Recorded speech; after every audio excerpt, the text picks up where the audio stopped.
Hey guys, LevelCap here. Today is Monday, which means it's time for an episode of Loadout, the series where you guys, the viewers, get to pick a gun and customization for me to use. The way you do this is you leave a comment describing the loadout down below, and I will pick one of the top rated comments for the next week's episode. Today's top comment comes from Skyhulk95. He says, Colombian Anti-Drug Task Force, the Ace-21, Coyote Sight Ergo Grip, Green Laser Suppressor.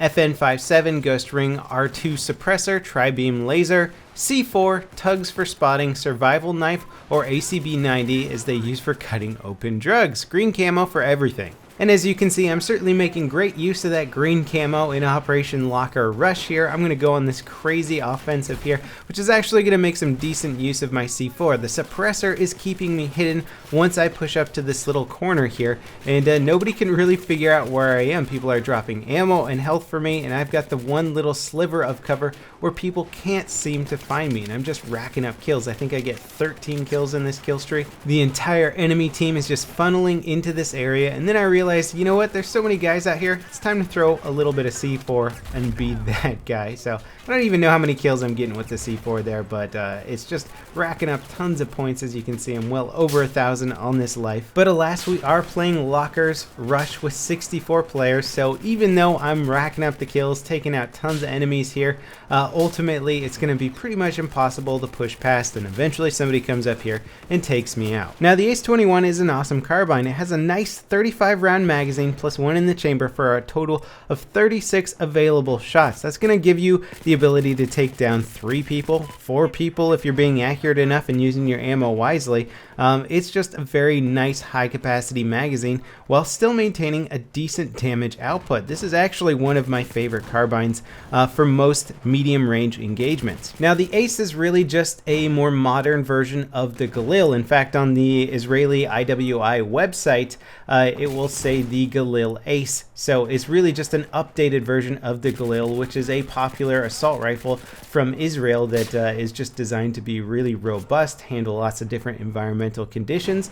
Frankly, it's a very cool weapon. If you're familiar with Counter-Strike, you've probably played with the old wood grip Galil in that. This is just basically an updated version of the platform. And as you can see from Battlefield 4, they've adapted it to just so many different combat situations. You've got the carbine version, you've got the assault rifle version, you've even got the DMR version. Popping up the stats here from simthic.com, you'll notice it is very similar to an Ace-23, both in rate of fire and damage model. Obviously, because it's a carbine, it drops off to 15.4 instead of the 18 that you'll get with an assault rifle, but you have a larger magazine capacity. So in many ways, it's a very, very competitive carbine, especially for most close quarter situations. There aren't a lot of benefits that you get with something like an Ace-23 over the Ace-21 for anything medium range or closer. In fact, the Ace-21 has the exact same reload time and the exact same recoil as an Ace-23, which in many people's opinion is one of the best guns in the game. So the Ace-21 is just sort of like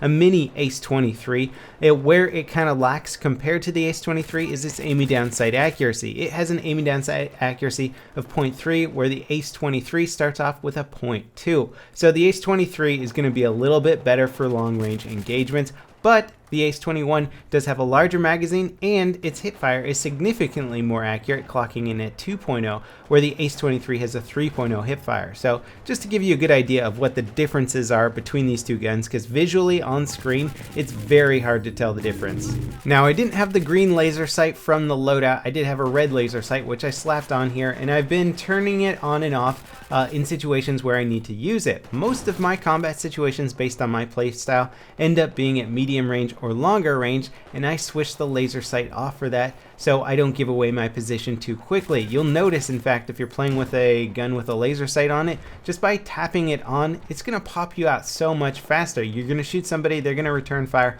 almost instantly because it's going to be very easy for them to locate you. When you have it off, it's going to let you live a little bit longer, let you stay concealed a tiny bit longer. Now, the suppressor in this loadout is just awesome because this gun is already kind of geared towards medium range. The suppressor hurts a gun for long range, but it's still mostly effective at medium range. It doesn't hurt the damage drop off too much in that area. It keeps you off the minimap and it hides your muzzle flash, which for a lot of dark maps like this is really important. I locate people all the time by seeing a bright yellow flash around a corner. You locate their position, throw a grenade over there, sneak up behind them, do whatever you gotta do, and it's much easier to use. Now I'm actually making some use of the other perks of this loadout here. I'm actually using my C4 to blow up some tanks and hopefully allow my bomb carrier to make it to at least one objective. We are playing Obliteration now, and I've started to play a little bit more objective-based gameplays for loadouts and weapon reviews. It's very hard to find a very specific game. Some of the loadouts require them, and it's always hard to be like, okay, play this map on this setting, you know?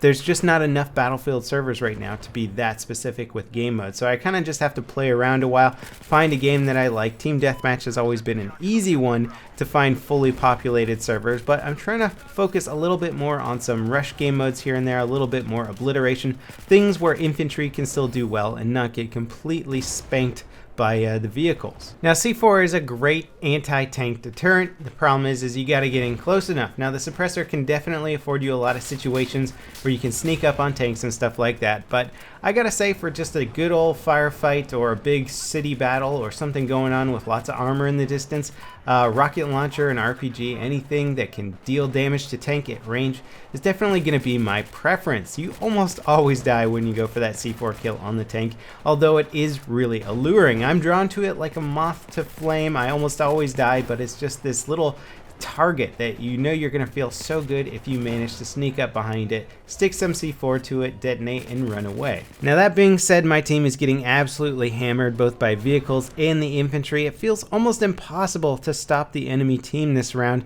and I'm just getting worked back into little corners, trying to take out enough infantry, trying to hold off the vehicles as best as possible, but my teammates are just dying around me left and right. I feel like I'm on my own, but sometimes when you back yourself into a little corner, people don't know where you are, you got the suppressor, you can kind of trick the enemy team into thinking that they have a free lane of passage here. I take out this guy arming the MCOM, there's just so many dead teammates around me, they probably think that they've pretty much cleared the way. I mean, there's a tank right here, he's practically on top of me, so I'm trying to get out of here before he takes me out. I just have like no cover. Around one corner I'm exposed to the tank, around the other corner I'm exposed to the entire mall, which is just swarming with the enemy, and unfortunately I pulled off shooting that target a little bit too early. That's something that happens when you get used to the game. You think you're about to kill somebody, you have enough shots to do it, and you just pull your crosshair away from the target before you're actually done. There, get a quick little disarm. They didn't even know that I was there, just hanging out on this corner, but as you can see, my teammates are just not able to keep them from getting into the mall here, and we're about to get overrun. Now, as much fun as it is to run a suppressed weapon on objective gameplay, let's be honest, the suppressor really is at its best in team deathmatch game mode here, especially on a map like Flood Zone, where it's got just all these different levels. It's very hard to locate your enemy. One of your best assets in a map like this is the minimap, and if you have somebody running around with a suppressor, all of a sudden they are just going to be so much harder to find, so much easier to stay alive. I mean, you don't even have to use that much strategy when you have a suppressor on there. The only people that are going to be able to anticipate you are the ones using a good sound system. They have good situational awareness, and they realize when they hear that suppressed sound, it's time to look around the minimap and make sure it's your teammate firing a suppressed weapon and not the enemy. Watch how these guys just keep running into my fire. It's so hard for them to try and figure out where their teammates are dying from, and they investigate and then get killed. Now I'm doing a standard flank, which is effective with any gun, but when you do a standard flank with a suppressor, you get lots of kills. In fact, you get a good amount of time to get your kills. I just killed those 3 guys there. I know there's one more to my left. He doesn't even turn or try and defend his teammates because he doesn't know I'm there. Now I'm looking around a little bit more, and here we go. The laser sight gave away that guy in the window. That's why you want to turn it off at range. Otherwise, he definitely would have had that kill. Overall, I really like the Ace 21. It's a great gun. I think everybody out there is going to enjoy it, especially if you like the Ace 23. Don't forget to leave your comments for the next episode of Loadout. Thanks for watching, guys, and I'll see you next time. This is LevelCap, signing off.